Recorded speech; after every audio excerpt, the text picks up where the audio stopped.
Bueno, primero que nada decirles que esta presentación está pensada principalmente en la medición de riesgos de lavado de activos para entidades financieras. Sin embargo, los criterios se pueden aplicar a otro tipo de entidades, otro tipo de sujetos obligados. Es simplemente una cuestión de adaptación, ¿no? Entonces, como este evento se llama Bancaforo y está desde sus inicios, estuvo pensado principalmente en entidades bancarias.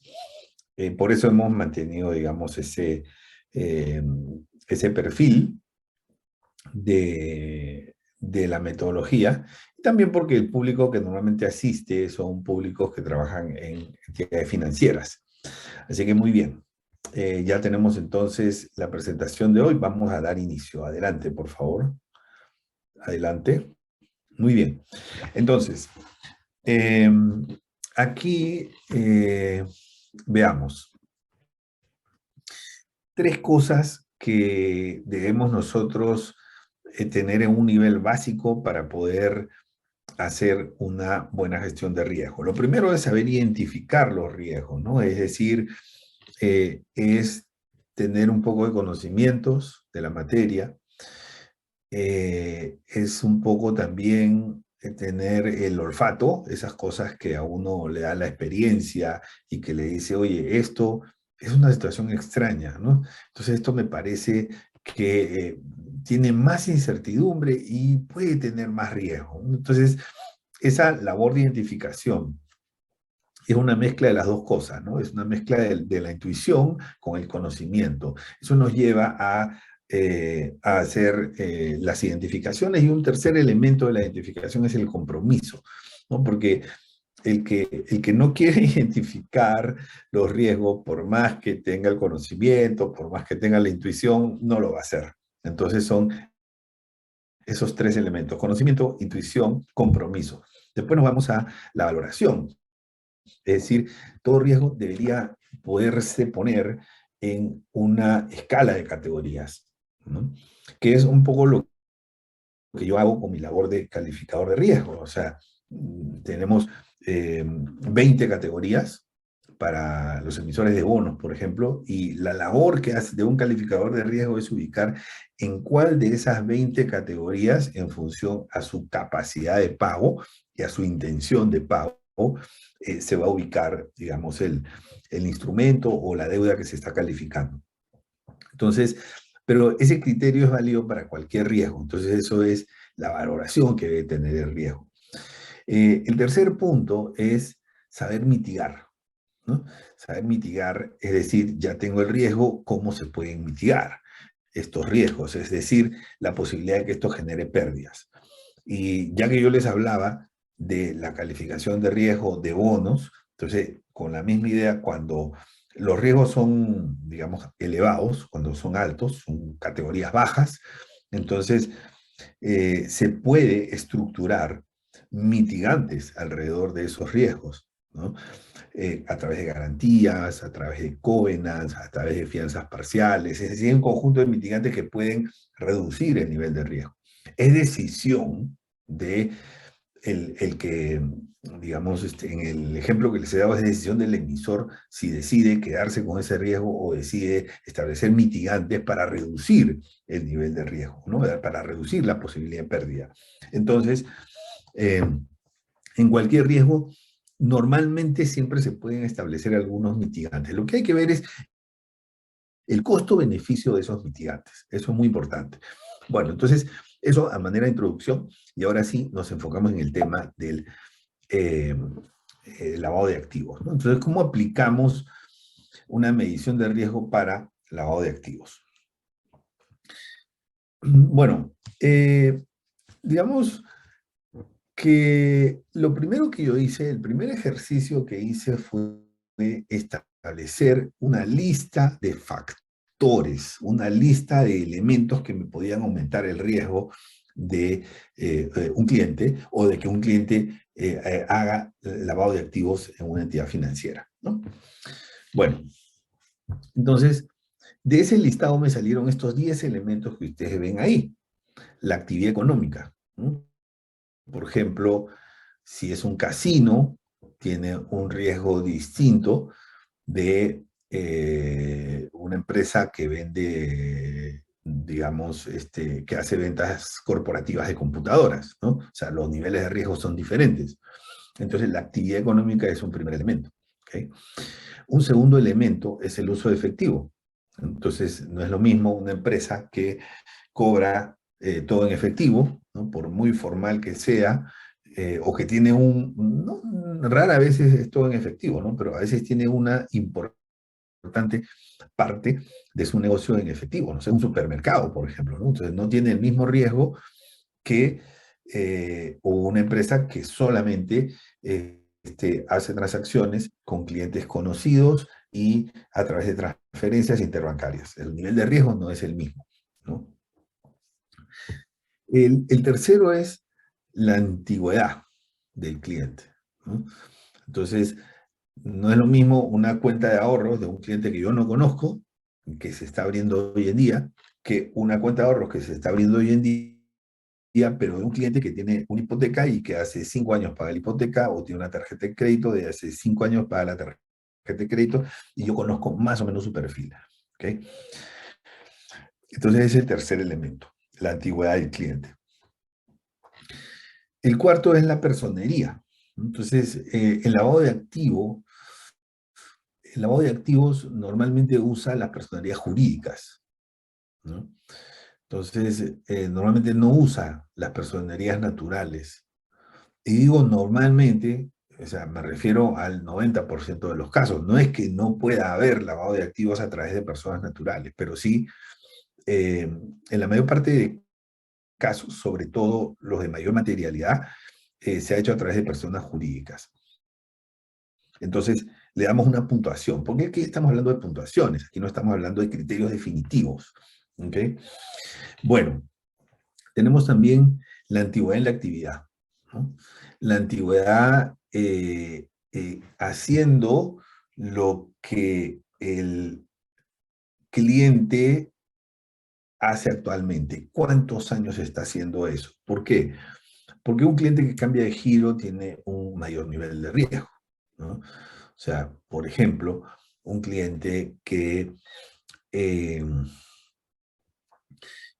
que en la pandemia cambió de giro y cambió de vender, digamos, materiales de construcción a vender insumos médicos y mascarillas, ¿no? Entonces, eso, indudablemente, ese cambio de giro del negocio representa, lo castigamos, representa un mayor riesgo, pero lo castigamos en la antigüedad de la actividad, de la actividad. ¿No? Otra cosa es el punto 3, que es la antigüedad del cliente con la entidad. Bien, lo otro es el nivel de ingresos o el flujo de ingresos, ¿no? Entonces hay un principio fundamental, y es que el lavador de activos no va a querer lavar poco dinero. El lavador de activos va a querer maximizar los frutos de su esfuerzo, entre comillas, ¿no? Y por lo tanto va a buscar que pase pues cantidades significativas de dinero a través de la cuenta. Luego, y repito, todos estos son elementos que dan mayor puntuación con respecto al riesgo. O sea, ninguno de ellos per se es definitivo y podemos decir que se está produciendo una operación de lavado. Es más, no le toca a una entidad financiera poder emitir ese juicio, ¿no? Simplemente tiene que hacer una valoración acerca de los niveles de riesgo, ¿no? Bueno, entonces yo les he puesto aquí 10 factores. ¿Pueden haber más? Por supuesto que sí, pueden haber más. Ustedes pueden añadirlos, eh, y también pueden quitar algunos de estos que de repente para su organización o para su entidad, por el perfil que tiene, por sus productos o sus servicios, de repente no resulta relevante. Bien, tenemos también luego la exposición, perdón, el perfil de clientes de cliente, ¿no? clientes del cliente. O sea, eso es muy importante. Por ejemplo, yo les decía, si tenemos una empresa que vende computadoras a, eh, digamos, corporativamente, ¿no? Entonces nosotros podemos identificar claramente quiénes son los clientes del cliente, ¿no? ¿Cuál es su actividad? Bueno, vende computadoras, ¿no? Y equipos de tecnología, ¿ok? ¿Quiénes son sus clientes?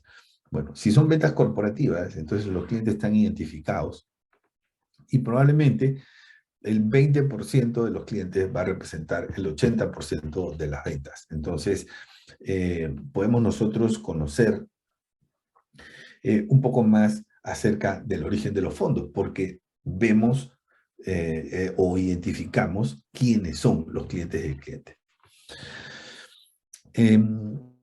Pero si tenemos, por ejemplo, algunos casos en donde el cliente, un vendedor de lotería, donde le decimos, bueno, ¿quién es tu cliente? Dice, cualquier persona que pasa por la calle es mi cliente, ¿no?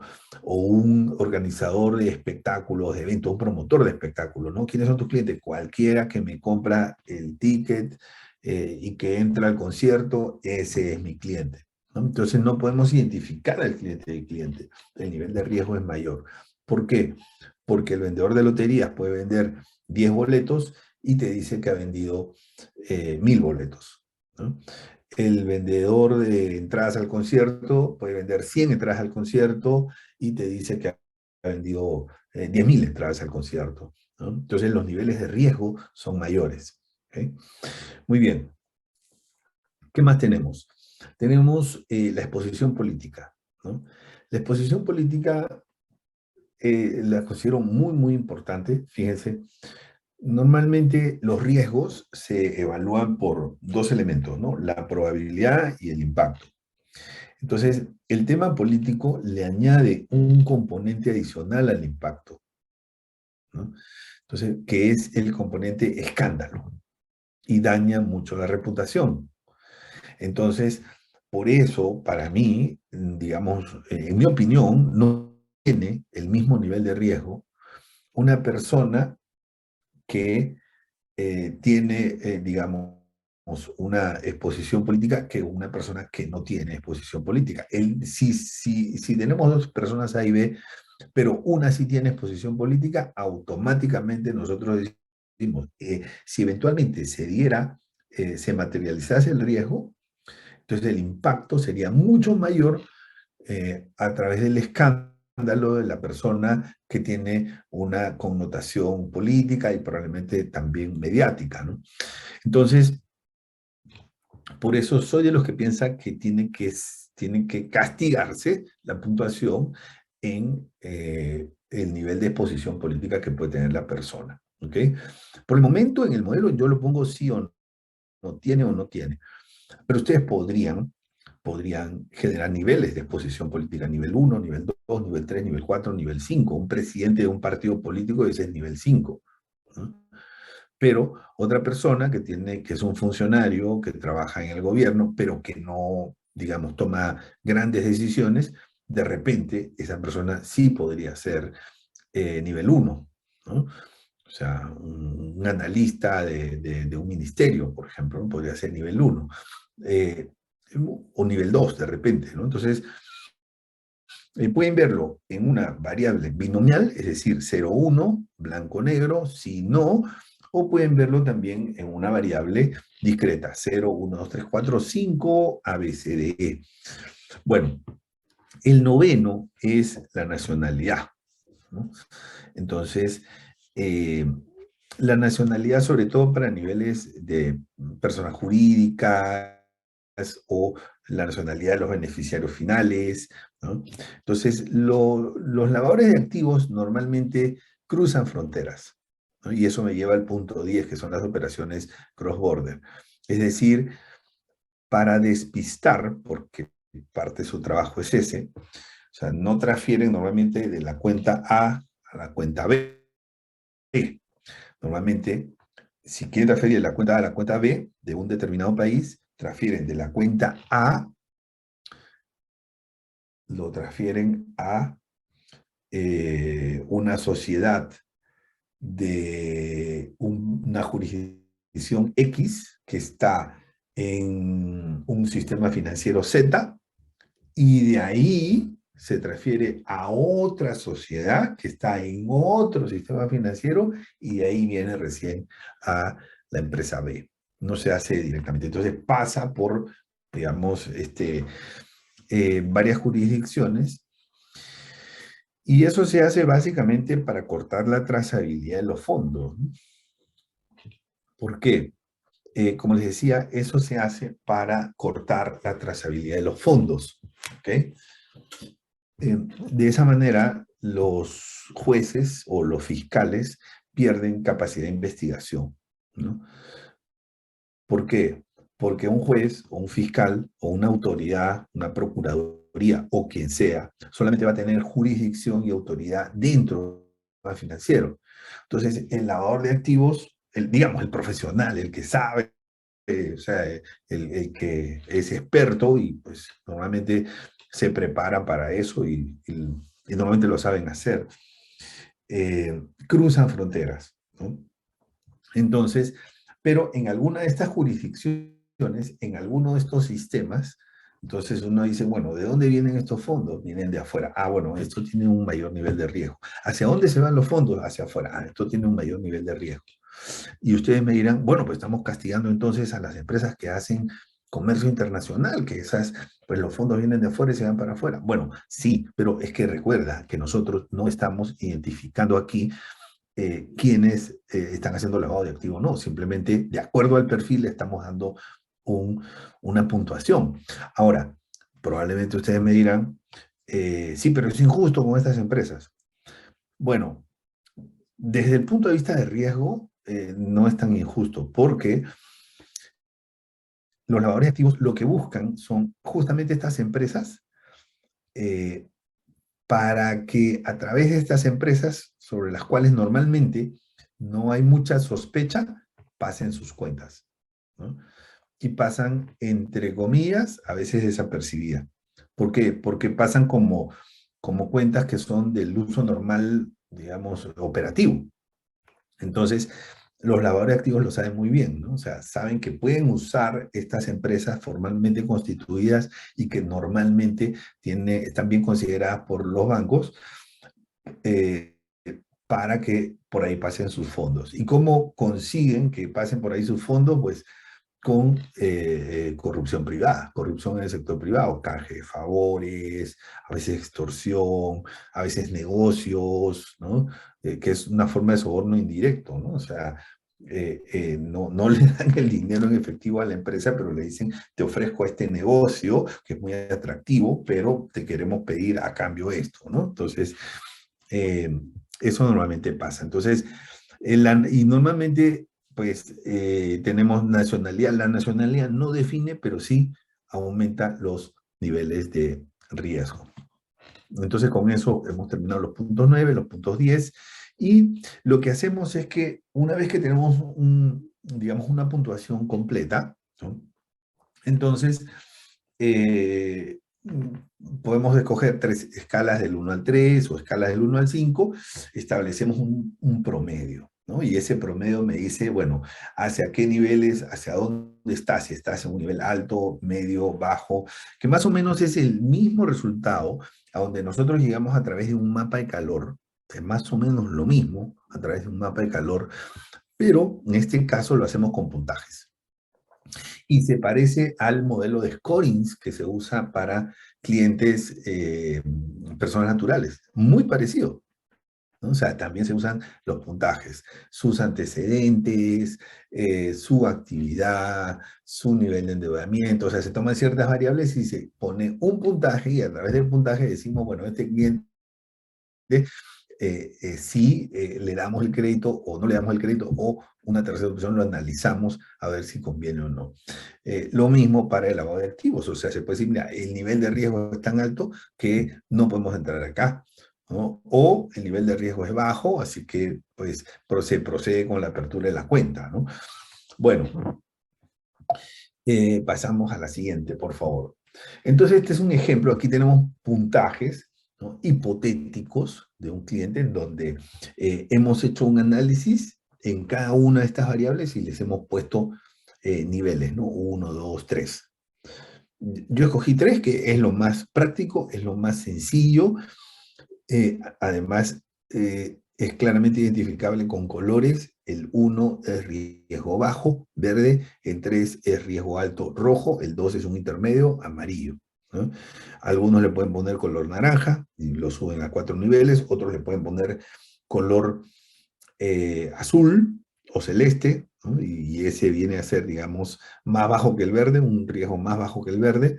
En fin, eh, lo que ustedes consideren que es mejor y lo que se acomode a la forma de hacer las cosas que ustedes tienen en sus organizaciones. Ahora, entonces digamos con este ejemplo, del 1 al 3, hacemos la medición en cada una de las variables. Ahí están los 10 elementos, ¿no? Hemos puesto los 10 elementos. ¿Cuánto me sale esto? 21 entre 10, 2.1. Ese es el promedio. Entonces 2.1 está más cerca de un nivel de riesgo medio, ¿no? Muy bien. Entonces, hacemos esto, tenemos la puntuación y con eso tenemos un nivel de riesgo. Ahora, normalmente esa es la propuesta que yo he venido mostrando. Sin embargo, cuando lo he seguido pensando, entonces he dicho, pero hay unas cosas interesantes aquí. Por ejemplo, ¿no? Eh, una de las cosas interesantes aquí es que la, la materialidad, ¿no? Resulta fundamental en el lavado de activos. Y es algo que yo les decía, ¿no? O sea, un lavador de activos no te va a querer lavar $1000. O sea, no te va a querer lavar $1000, ¿no? O sea, un lavador de activos va a querer lavarte un monto mayor, ¿no?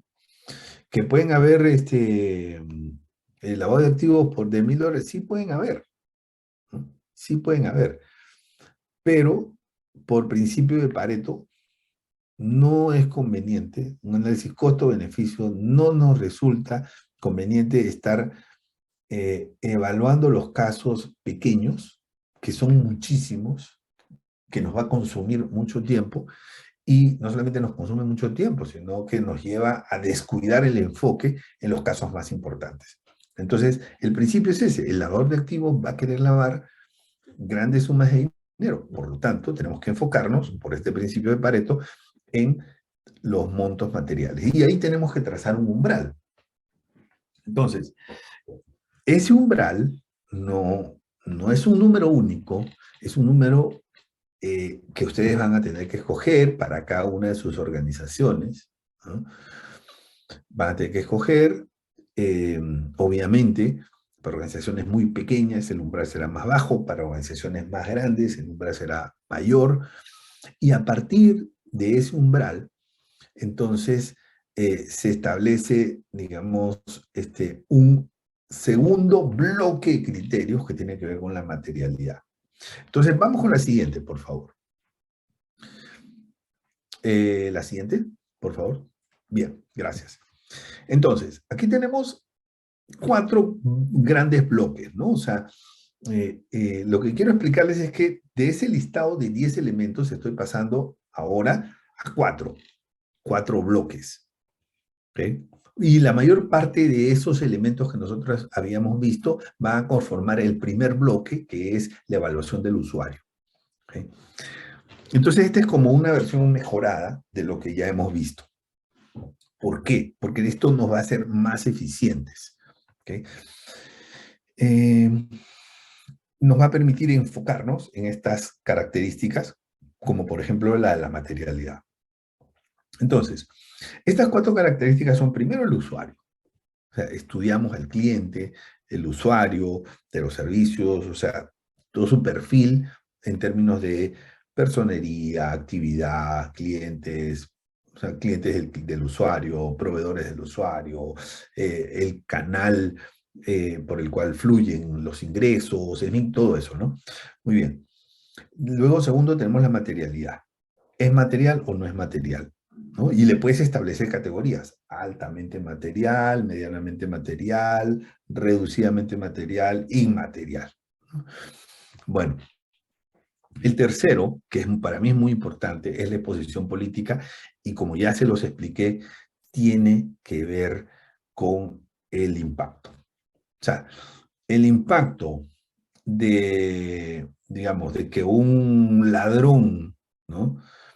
De joyas, que robó joyas y que como producto de esa venta depositó el dinero en el banco X, no es el mismo a que en las noticias salga o en un proceso judicial se sepa que fue el político, el ministro, y bueno, en los casos recientes de nuestro país latinoamericano, los presidentes, ¿no? El país no es lo mismo que sea una alta autoridad que cometió actos de corrupción y que ese dinero de corrupción pasó por las cuentas bancarias. El impacto no es el mismo. Entonces, si nosotros vamos a evaluar riesgo, recuerden que hay las dos grandes variables, ¿no? Las dos grandes variables de evaluación en el riesgo es probabilidad e impacto. Entonces, por impacto, yo digo, pues no es lo mismo un impacto con escándalo que sin escándalo. No es lo mismo el lavado de activos con escándalo que el lavado de activos sin escándalo. No es lo mismo. Entonces, ahí entra este tercer gran bloque que se llama exposición política. ¿Ok? Bien.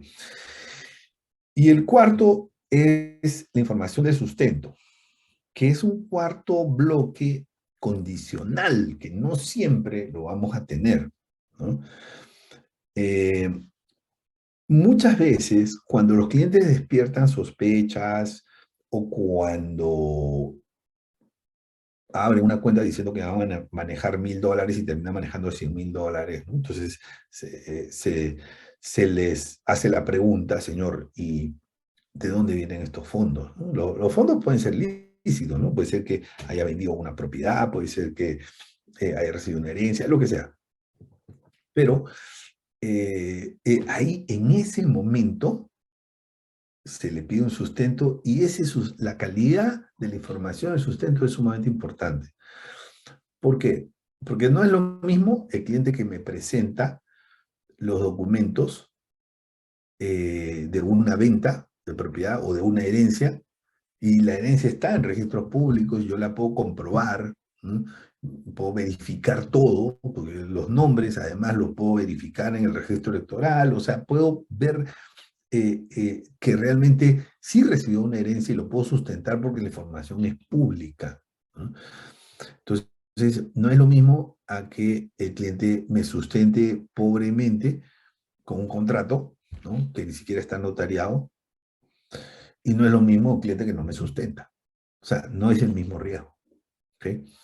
Por lo tanto, este punto sí es importantísimo a considerar. Incluso en el contrato no es lo mismo el que me presenta un contrato notariado que el que me presenta un contrato que no está notariado. Y no es lo mismo el que me presenta el documento original, en donde yo puedo comprobar con la notaría, que el que me presenta un documento escaneado, ¿no? Que además es de otro país, ¿no? Y que no se me hace muy fácil verificar.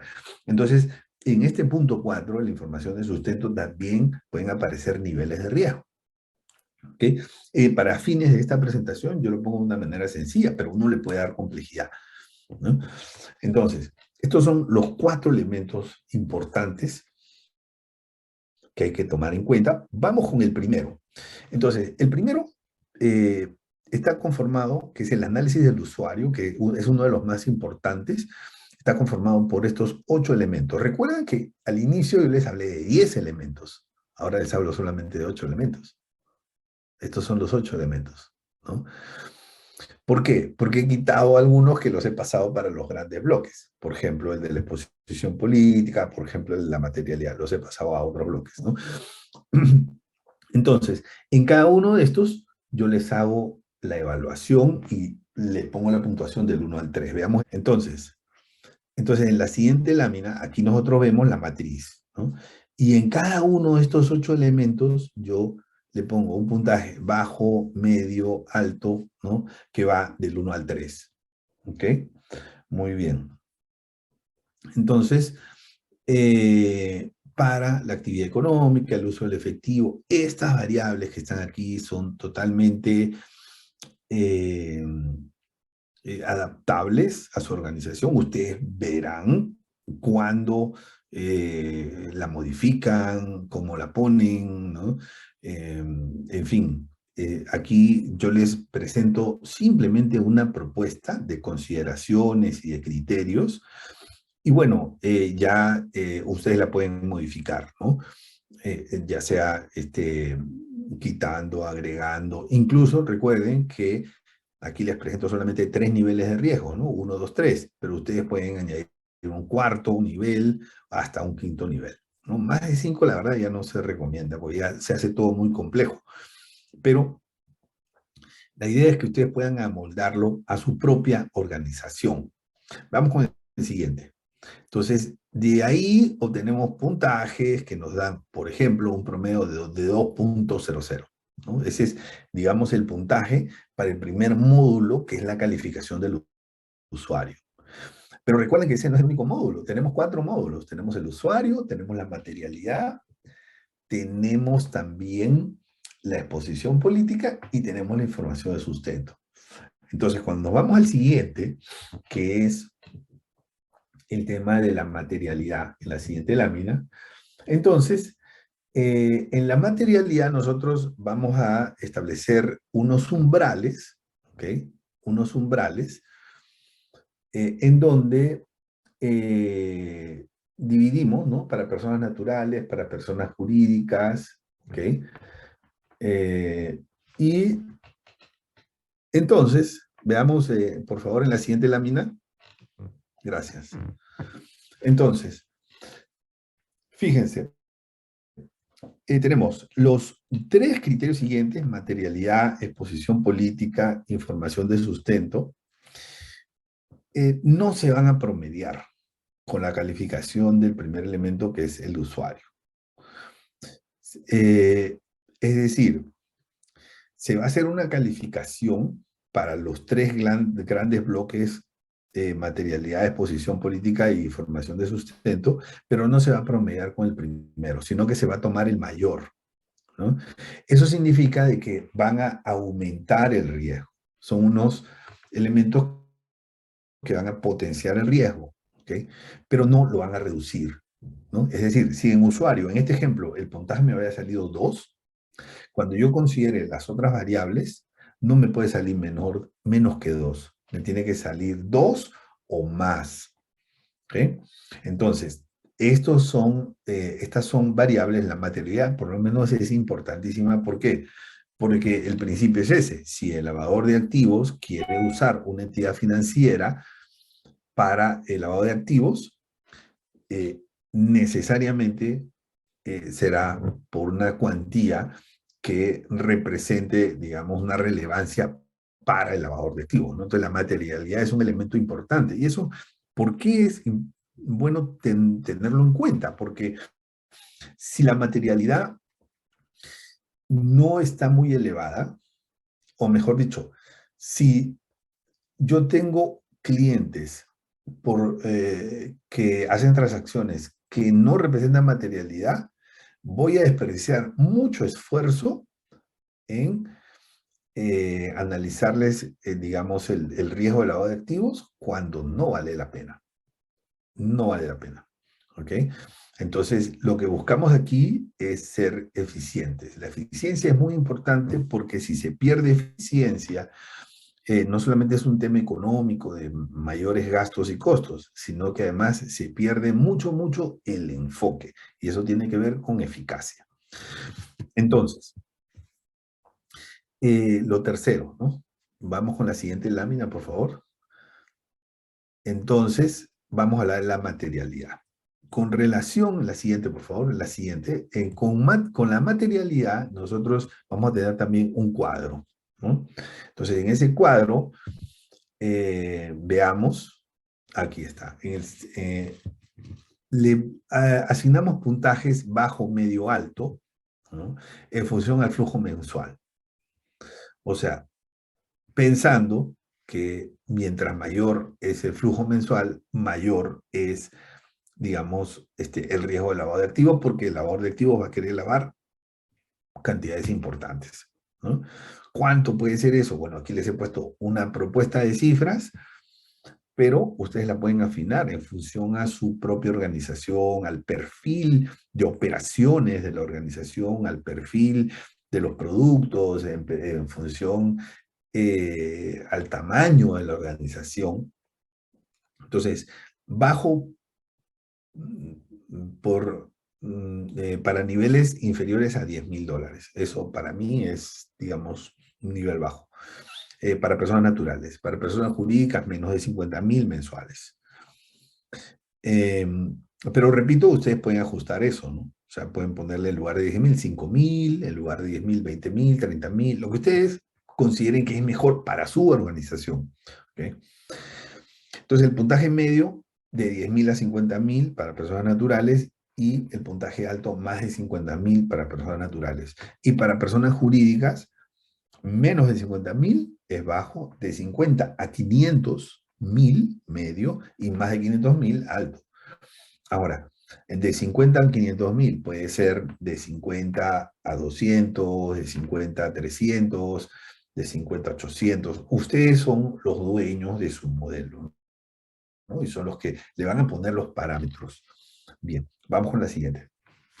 Entonces, en la siguiente lámina vamos a ver el tercer elemento, que es la exposición política.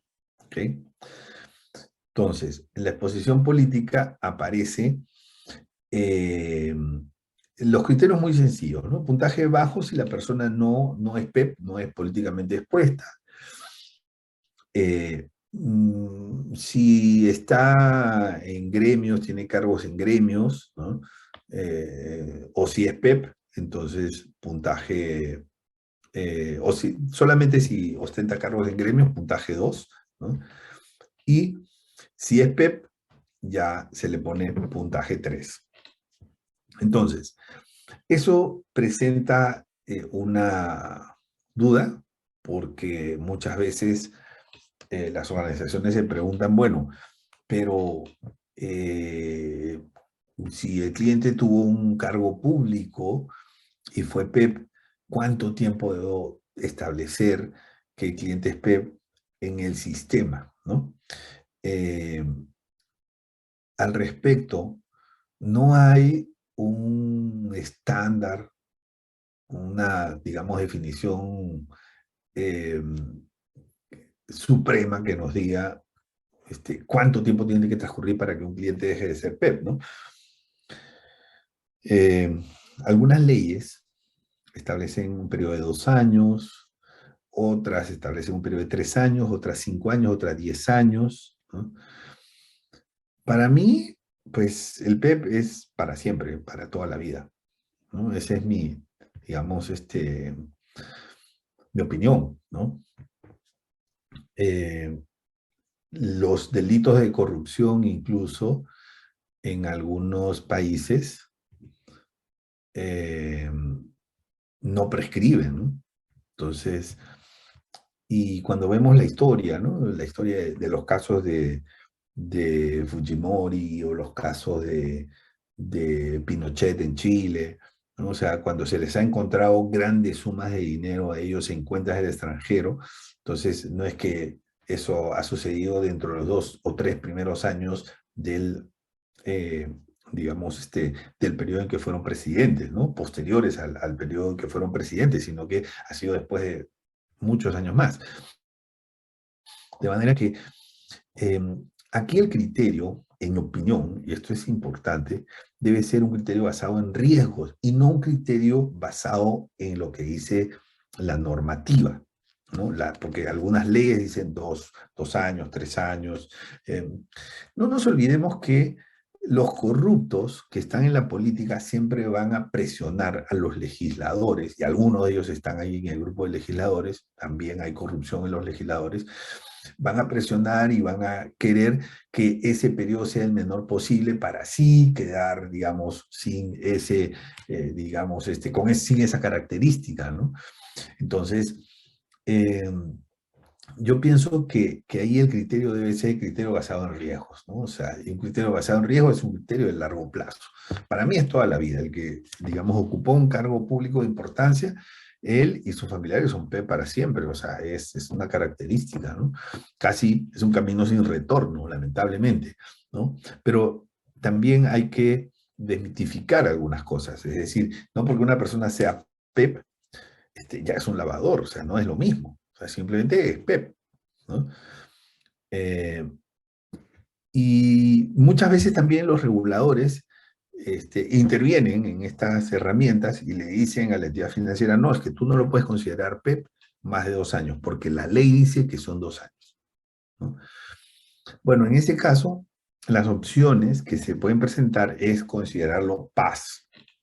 No PEP, sino PAS. PAS es persona altamente sensible, ¿no? O sea, no es lo mismo que PEP, tiene otra definición, porque he encontrado algunos reguladores que son como muy cerrados en sus definiciones y dicen, no puedes considerar otra herramienta que son PEP porque ya tiene más de 2 años. Entonces, bueno, no te compliques, está bien, no le llamamos PEP, le llamamos PAS, pero es básicamente en esencia lo mismo. La ventaja de los PAS es que permite incorporar a personas que no son de la política, o sea, que no han tenido cargo público de gobierno, pero sí han tenido cargo de poder, por ejemplo, en asociaciones sin fines de lucro, asociaciones deportivas, la Asociación de Fútbol, la Asociación Nacional de Fútbol, la Asociación Nacional de Básquet, o sea, la Asociación Nacional de Béisbol, o sea, digamos, hay muchos casos de corrupción en estas asociaciones y no tienen que ser entidades estatales necesariamente, ¿no? O sea, son sin fines de lucro, no le pertenecen a alguien en particular, no son propiedad estatal, pero muchas de estas personas, y el caso FIFA es un gran ejemplo, ¿no? Quedan involucradas en una red de corrupción y el dinero que reciben de sobornos, pues es un dinero que tarde o temprano termina pasando por las entidades bancarias. Entonces, esa es una, digamos, recomendación. El otro punto de esta misma lámina es que cuando se trata de personas jurídicas, ¿no? Las personas jurídicas también pueden ser PEP. Entonces, las personas jurídicas pueden ser PEP, o sea, o se les puede considerar PEP. Ahora, si eso va en contra de lo que dice tu legislación, pues llámale paz y así obviamos la discrepancia que puede haber o la confrontación de términos que puede haber entre lo que dice la normativa y los criterios basados en riesgos. Entonces, según los criterios basados en riesgos, personas jurídicas PEP, empresas PEP, ¿cuáles son? Son aquellas en donde representante legal, beneficiarios principales, accionistas mayoritarios o gerentes generales PEP, ¿no? También ese criterio se puede modular un poquito, ¿no? Porque ahí yo estoy poniendo accionistas mayoritarios, pero hay algunos que pues ponen, ¿no?, accionistas que son parte de un grupo controlador, ¿no? Que no es lo mismo que accionistas mayoritarios, pero obviamente se pueden afinar algunas cosas al concepto, ¿ok? Bueno, y obviamente requiere también esto, eso es muy importante, ¿no? Requiere que haya un registro de beneficiarios, porque tú puedes tener todo esto, pero si en tu país no hay un buen registro de beneficiarios y tú no puedes saber finalmente quiénes son los beneficiarios finales, esto no te ayuda, ¿no? Entonces, sí me parece importante el catalogar a las empresas, o sea, a las personas jurídicas como PEP, incluso más importante que las personas naturales, porque las personas naturales eh, digamos, si reciben un soborno, por ejemplo, no lo van a recibir en su cuenta. O sea, van a, digamos, disfrazar esos sobornos y generalmente eh, usan fideicomisos, usan personerías jurídicas, ¿no? Algunos tipos de estructuras legales para que el dinero pase por ahí, ¿no? Pero si esas estructuras legales están catalogadas como PEPs, entonces por lo menos el banco puede tener señales de alerta y puede hacer lo que tiene que hacer el banco, ¿no? O sea, lo que tiene que hacer el banco no es decir, este es un lavado de activos, no, no se trata de eso. O sea, para eso Para eso está el Poder Judicial. El banco lo que tiene que hacer es tener esas tres cosas que nosotros vimos al inicio: la capacidad de identificar, la capacidad de valorar y la capacidad de mitigar. Esas tres cosas, eso tiene que hacer. Concretamente, para estos casos, tiene que saber identificar, tiene que hacer las preguntas correctas, pedir la información correcta, ¿no? Y tomar las medidas correctas también, ¿no? Muy bien. Con la siguiente lámina, por favor. Ya se nos fue el tiempo. La información de sustento. Vamos con la siguiente lámina. Gracias. Entonces, tres niveles, ¿no? Puntaje bajo, puntaje medio, puntaje alto. Puntaje bajo 1, cuando la información de ingresos y o de clientes es de una fuente oficial, ¿no?, verificable perfectamente.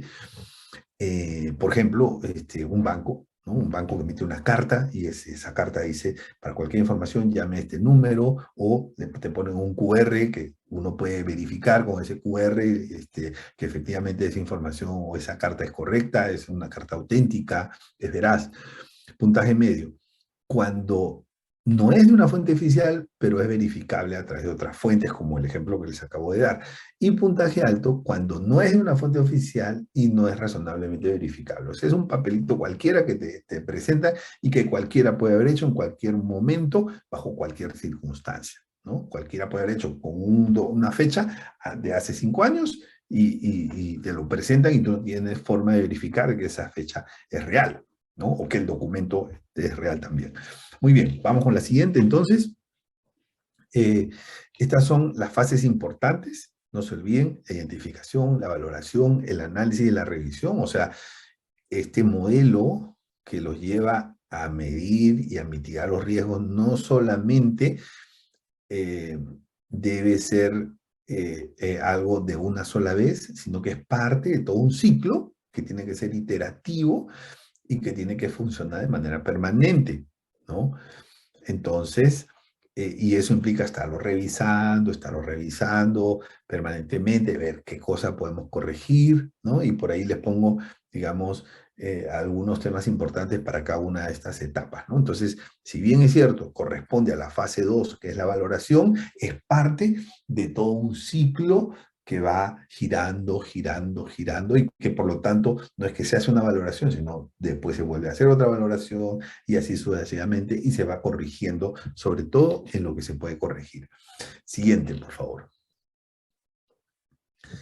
Me parece que me falta una. Esta es la matriz de transición, ¿no? O sea, cuando se tienen las categorías, ¿no?, de los clientes de riesgo de lavado, eh, o las categorías de riesgo de los clientes frente a este riesgo, entonces nosotros podemos ver qué porcentaje de los A's de un año a otro pasó a B, a C, a D, a F, qué porcentaje de los B subió a A, se quedó en B o bajó de categoría C, D, E. De los C's, qué porcentaje subió a B, qué porcentaje subió a A, qué porcentaje se quedó en C, qué porcentaje disminuyó.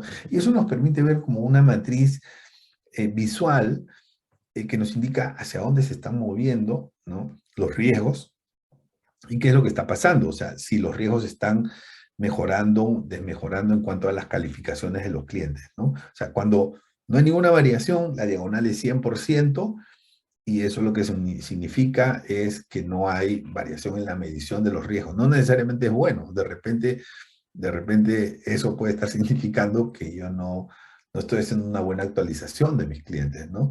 Pero es una herramienta de análisis muy, digamos, interesante, y que yo la he sacado de el riesgo de crédito, ¿no? O sea, en riesgo de crédito, la matriz de transición, concretamente en la industria donde estoy, que es la calificación de riesgo, ahí se usa la matriz de transición, ¿no? Entonces uno ve, esta es la calificación de los A: cuántos subieron, cuántos bajaron, a qué nivel; de los B: cuántos subieron, cuántos bajaron, a qué nivel. Entonces, eso permite, digamos, luego pasar a un segundo plano de preguntas, ¿no?, de cuestionamiento, para ver por qué, ¿no? ¿Por qué?